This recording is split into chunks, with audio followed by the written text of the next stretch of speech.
সুপ্রিয় দর্শক মণ্ডলী, আসসালামু আলাইকুম। আশা করি প্রত্যেকে ভালো আছেন, যার যার অবস্থানে। দোয়া করি সবাই ভালো থাকেন। তো আমি আপনাদেরকে আজকে একটা জিনিস দেখাতে চাচ্ছি, সেটি হচ্ছে নোয়াখালীর সদর পশ্চিমাঞ্চলের প্রত্যন্ত অঞ্চলের একটি গ্রাম, খলিশাটোলা গ্রাম। সেটি আমার গ্রাম। এই গ্রামে আমি বেড়ে উঠেছি। তো এই হচ্ছে খলিশাটোলা স্কুলের মাঠে খলিশাটোলা সরকারি প্রাথমিক বিদ্যালয়, যার মূল স্থাপিত হয়েছিল 1920 সালে। তো এখানে 1920 সালে এই স্কুলটি আসলে প্রতিষ্ঠিত হয়নি, এটা অন্য একটা জায়গায় ছিল, সেখান থেকে এখানে স্থানান্তরিত হয়েছে। আমি যদি আপনাদেরকে দেখাই, স্থাপিত 1920 পরবর্তীতে নতুন করে নির্মাণ হয়েছে 2003।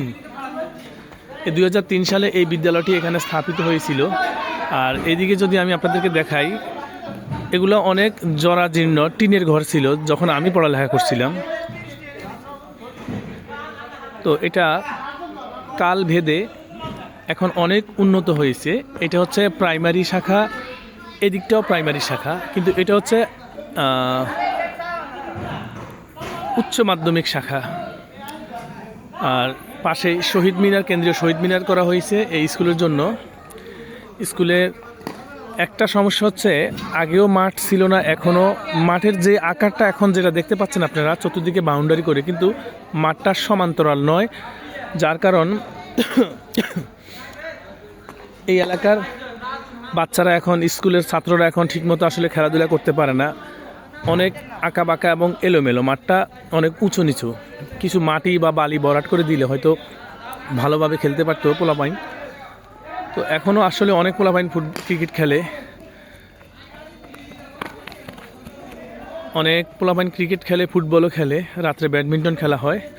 আগের চেয়ে অনেক আধুনিক হয়েছে গ্রাম, কিন্তু একটা সময় আসলে আমরা এগুলো হয়তো ফুটবল আর ক্রিকেটে খেলতাম, আর কিছু খেলার সুযোগ ছিল না। তো এখন দিনেও খেলে, রাতেও খেলে। এবং জিম করার জন্য, বাচ্চাদের শরীর ফিট রাখার জন্য এখানে জিমের বিভিন্ন যন্ত্রাংশ আছে। দেখতে পাচ্ছেন অনেকগুলো জিমের এখানে স্লিপার আছে, বিম করার জন্য আছে, তারপরে দোলনা আছে।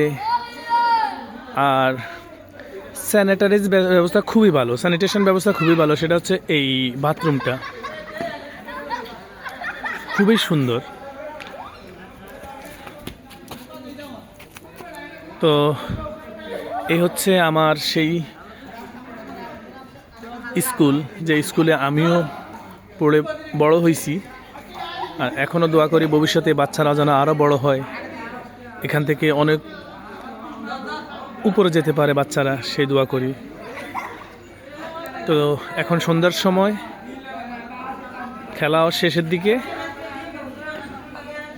অবশ্যই এখানে একটা মজার বিষয় হচ্ছে, পোলাপাইন এখন খালি হাতে খেলে না, কিছু টাকা পয়সার বাজিতে, সেটা কিছু পানি খাওয়ার জন্য, ড্রিঙ্কস বলতে কোক বা 7 আপ এই সমস্ত কিছু নিয়ে বাজিতে খেলে। তো দেখা হবে ইনশাল্লাহ কোনো এক ভিডিওতে আবারও। ততক্ষণ ভালো থাকবেন। আল্লাহ হাফেজ।